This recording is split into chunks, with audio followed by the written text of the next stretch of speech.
Parte 2. Uma sessão com Luiz. Capítulo 2. Qual é o problema? É seguro olhar para dentro. Meu corpo não funciona.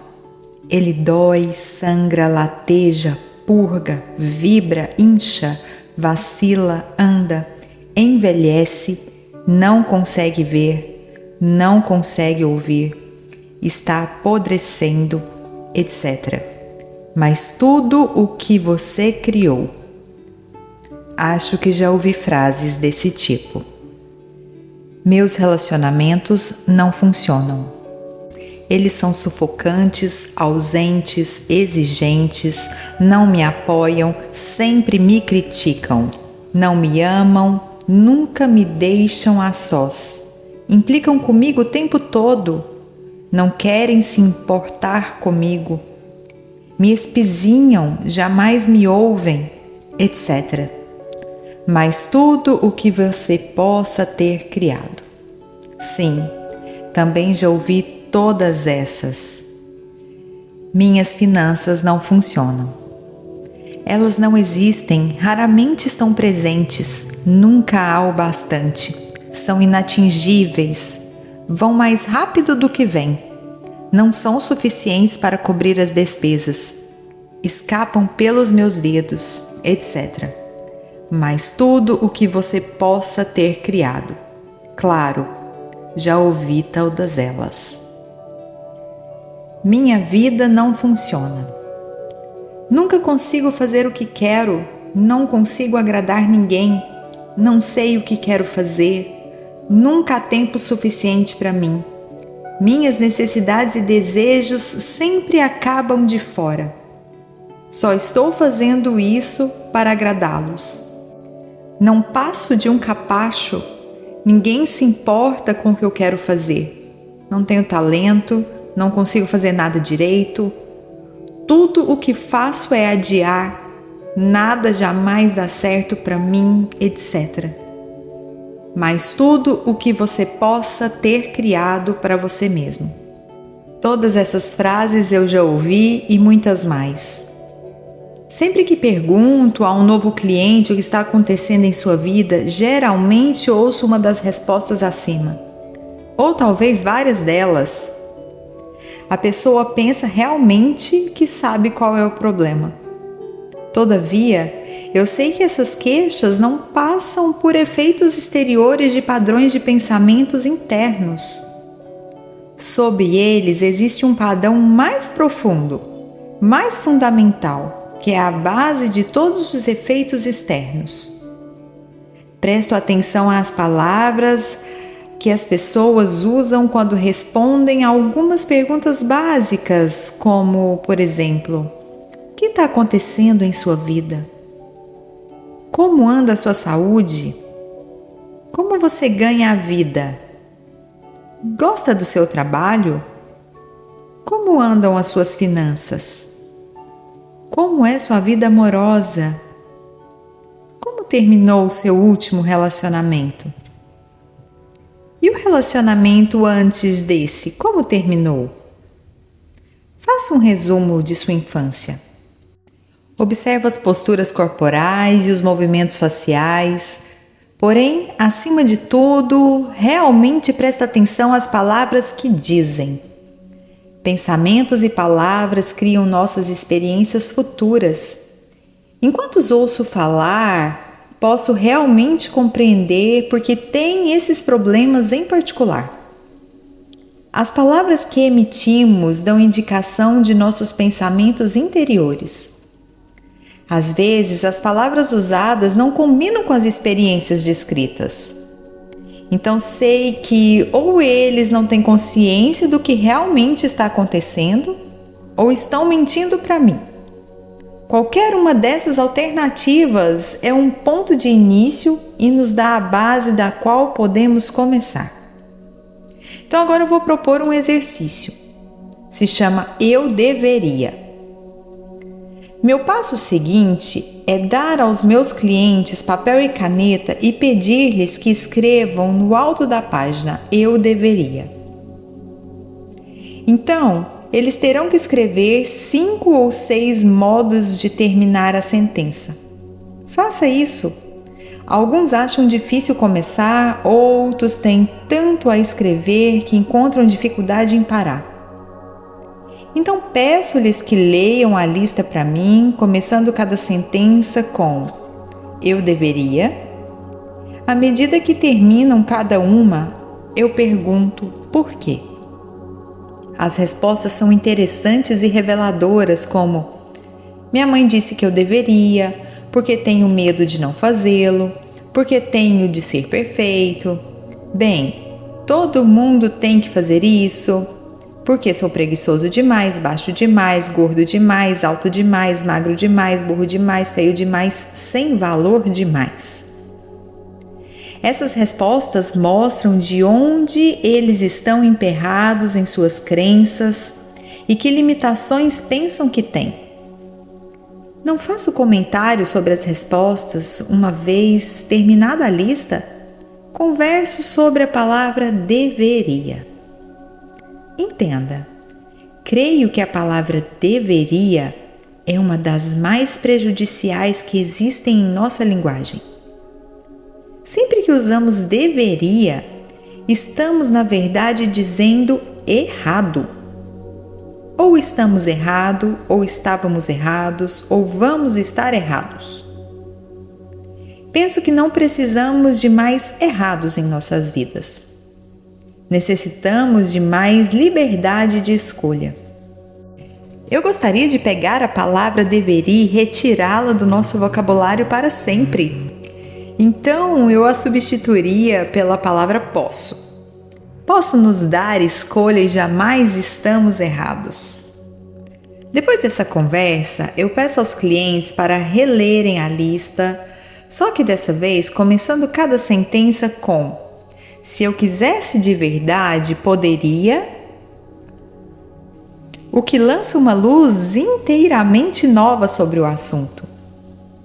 À medida que eles vão terminando cada sentença, pergunto delicadamente: e por que você não fez isso?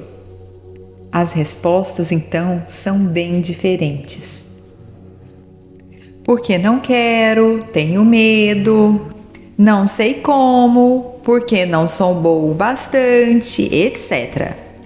Muitas vezes descubro que eles estiveram se repreendendo por anos a fio por algo que, para começar, jamais quiseram fazer, ou então que estiveram se criticando por não fazer alguma coisa quando nunca tiveram ideia de começar. Muitas vezes trata-se de algo que alguém disse que eles deveriam fazer. Quando tomam consciência disso, podem tirar a coisa da lista do deveria. E é um grande alívio. Olhe para todas as pessoas que tentam se forçar por anos e anos a seguir uma carreira da qual nem ao menos gostam, só porque seus pais disseram que elas deveriam ser dentistas, médicas, professores. Quantas vezes nos sentimos inferiores porque nos disseram que deveríamos ser mais inteligentes, ricos ou criativos do que algum parente? O que existe na sua lista de deveria que poderia ser abandonado com uma sensação de alívio? Quando os meus clientes terminam de trabalhar com essa lista, estão começando a olhar a vida de um modo novo e diferente. Notam que muitas coisas que achavam que deveriam fazer são coisas que jamais quiseram fazer e só estavam tentando agradar as outras pessoas. Na maioria das vezes isso acontece porque eles têm medo ou pensam que não são bons o bastante. O problema agora começou a mudar. Comecei o processo de soltar a sensação de estar errado porque a pessoa não se adapta a padrões de outras criaturas. Em seguida, passo a explicar-lhes minha filosofia de vida, que está apresentada no capítulo 1. Creio que a vida é, na realidade, muito simples. O que damos, recebemos. O universo apoia plenamente cada pensamento que escolhemos ter e acreditar nele. Quando somos pequenos, aprendemos como nos sentir sobre nós mesmos e sobre a vida através das reações dos adultos que nos cercam. Sejam quais forem essas crenças, elas serão recriadas como experiências à medida que crescemos. Todavia, estamos apenas lidando com padrões de pensamentos e o ponto de poder está no presente. As modificações podem começar neste instante. Amar o eu. Continue explicando que não importa quais pareçam ser os seus problemas, só existe uma única coisa em que trabalho com todos: o amor ao eu. O amor é um remédio milagroso. Amar a nós mesmos é algo que realiza milagre em nós mesmos. Não estou falando sobre vaidade, arrogância ou convencimento, pois isso não é amor, mas somente medo. Falo sobre ter um grande respeito por nós mesmos e uma gratidão pelo milagre de nosso corpo e de nossa mente. Amor, para mim, é a apreciação a tal ponto que ela enche meu coração ao máximo e extravasa. O amor pode tomar qualquer direção. Posso sentir amor por o processo da vida em si, a alegria de estar viva, a beleza que vejo, a outra pessoa, o conhecimento, o processo da mente, nossos corpos e o modo como funcionam, animais, aves, peixes, a vegetação em todas suas formas, o universo e o modo como funciona. O que você pode acrescentar a essa lista? Vamos dar uma olhada em algumas das formas que não amamos a nós mesmos? Censuramos-nos e nos criticamos de maneira interminável. Maltratamos nosso corpo com alimentos errados, álcool e drogas. Escolhemos acreditar que não somos merecedores de amor. Temos medo de cobrar um preço razoável pelos nossos serviços. Criamos doenças e dor em nosso corpo. Adiamos fazer coisas que nos beneficiariam. Vivemos no caos e na desordem. Criamos dívidas e fardos. Atraímos amantes e parceiros que nos diminuem. Quais são algumas das suas próprias formas? Se alguma maneira negamos nosso bem, trata-se de um ato de não nos amar. Lembro de uma cliente que usava óculos. Um dia, desprendemos um velho medo de infância. No dia seguinte, ao acordar, ela achou que as lentes de contato a estavam incomodando demais. Tirou-as, olhou à sua volta e descobriu que a sua vista estava perfeita. Todavia, minha cliente passou o dia inteiro dizendo: não acredito, não acredito. No dia seguinte, voltou a usar lentes. A mente subconsciente não tem senso de humor. Não conseguiu acreditar que havia criado a visão perfeita. A falta de autovalorização é uma outra expressão de não amar a nós mesmos. Tom era um artista muito bom e tinha alguns clientes ricos que lhe pediram para que decorasse uma ou duas paredes em suas casas. Mesmo assim, ele estava sempre atrasado no pagamento de suas contas, pois seus orçamentos originais nunca eram suficientes para cobrir o tempo envolvido na conclusão do trabalho. Ora, qualquer um que presta um serviço ou cria um produto único pode cobrar o preço que quiser. Pessoas de posses adoram pagar muito pelo que querem, pois isso valoriza mais o objeto em questão. Vamos a mais exemplos. Nosso parceiro está cansado e mal-humorado. Imaginamos o que nós fizemos de errado para causar isso. Ou alguém nos convida para sair uma ou duas vezes e depois não telefona mais. Então pensamos que deve haver algo de errado em nós. Nosso casamento termina e temos certeza de que nós somos um fracasso. Nosso corpo não é similar ao que aparece em revistas como Vogue e nos sentimos inferiores. Não fechamos a venda ou conseguimos tal papel e ficamos certos de que não somos bons o suficiente.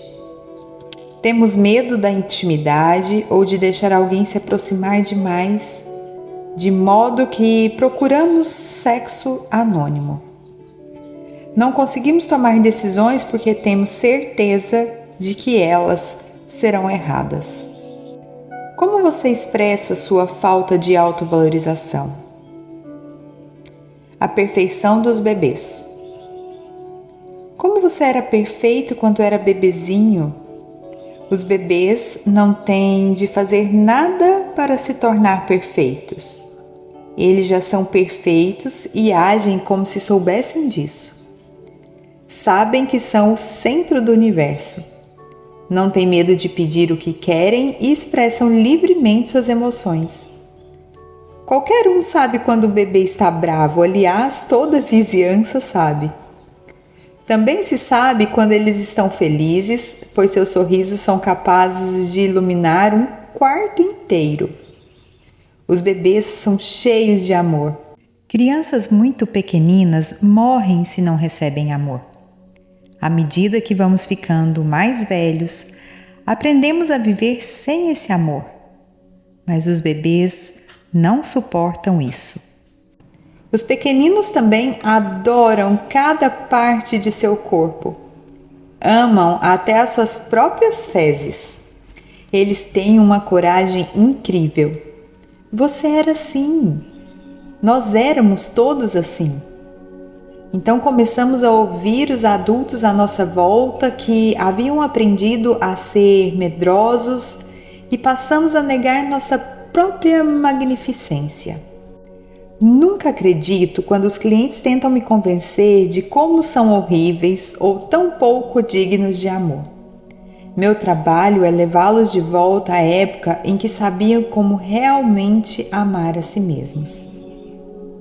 Vamos a um exercício do espelho.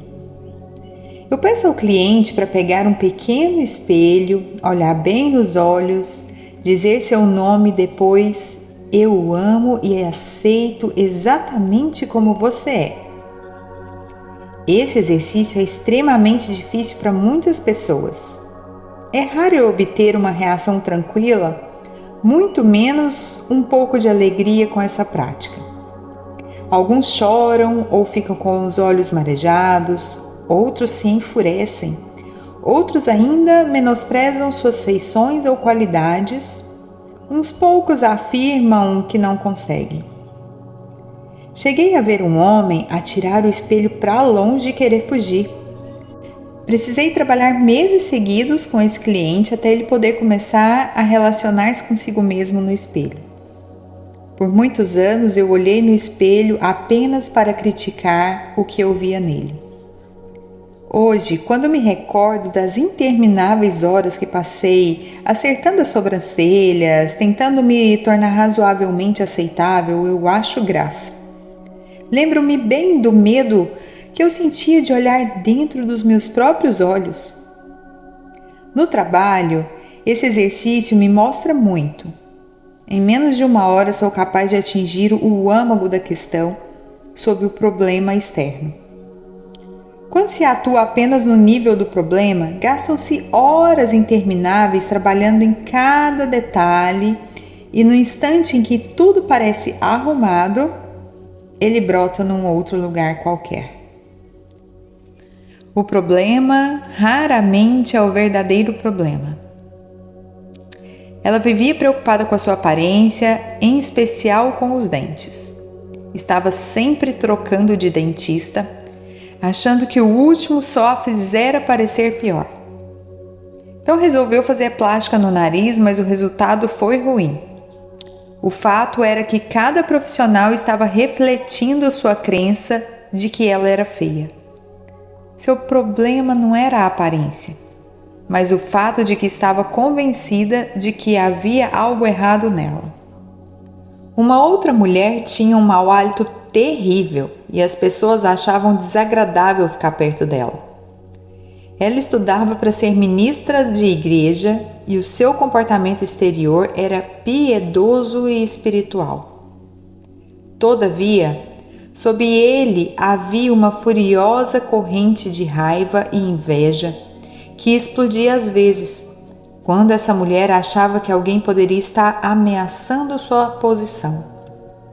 Seus pensamentos mais profundos eram expressos através do hálito, tornando-a ofensiva mesmo quando pretendia ser amorosa. Ninguém a ameaçava, senão ela mesma.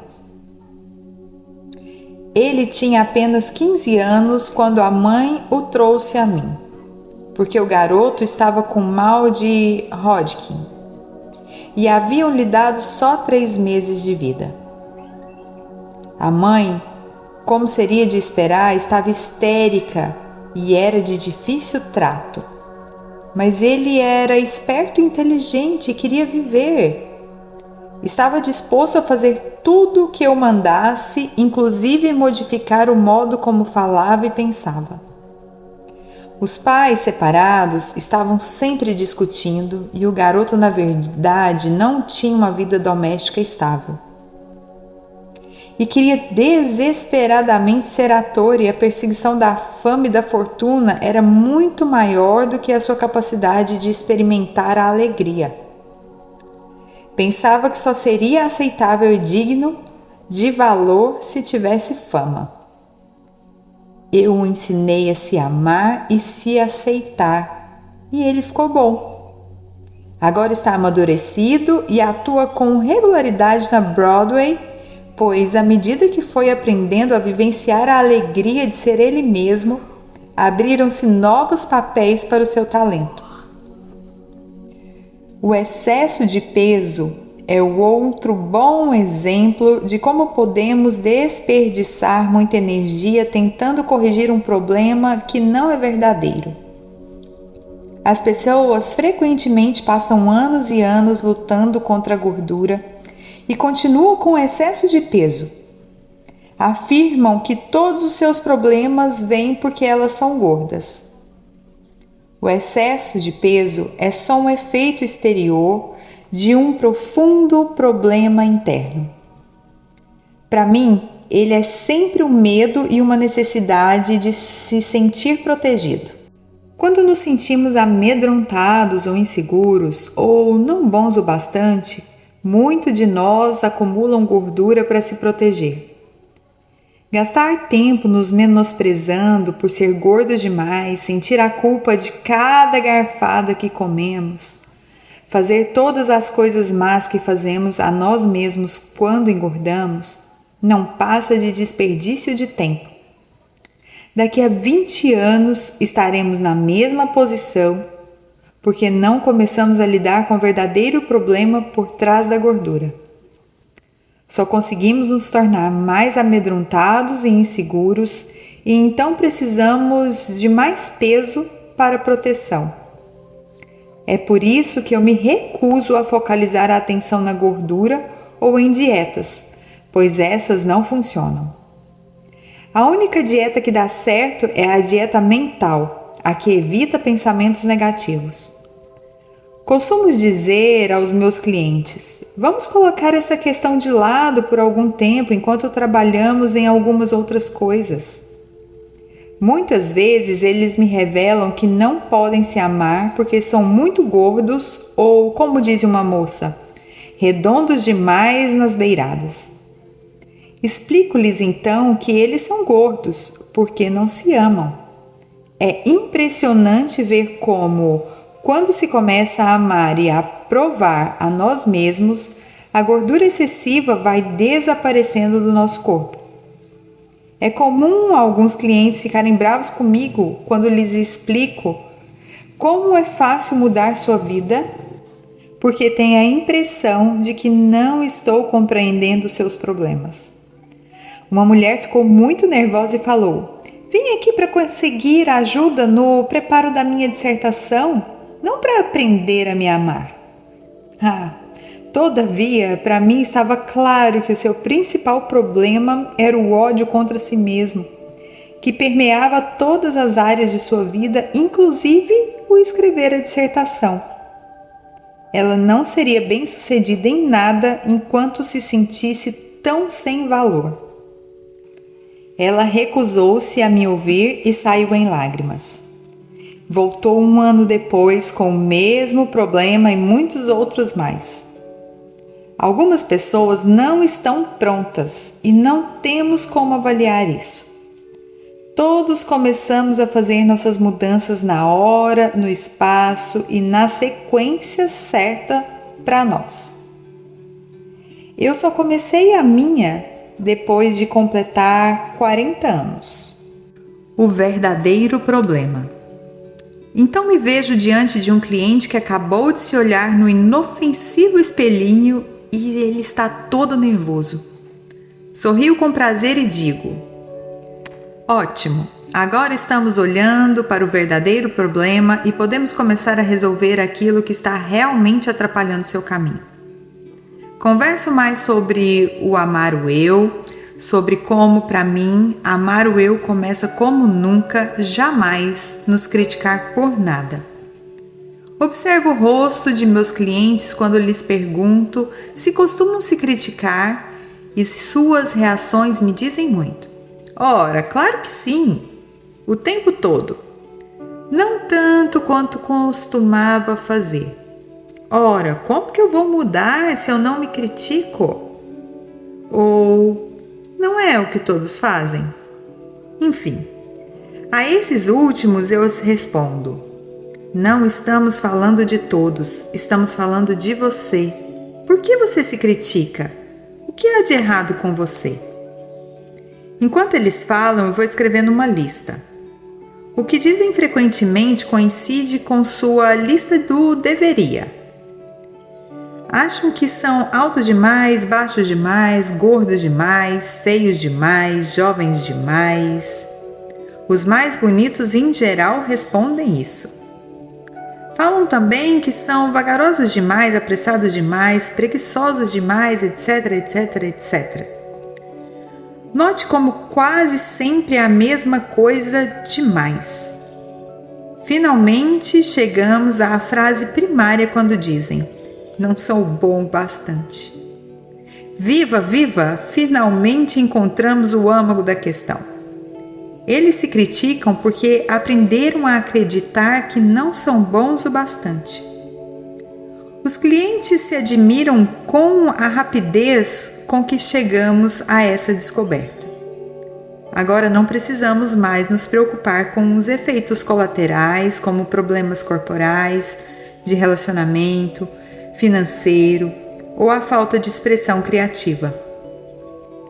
Podemos dedicar toda a nossa energia na dissolução da causa básica de tudo o que está acontecendo: não amar a si mesmo.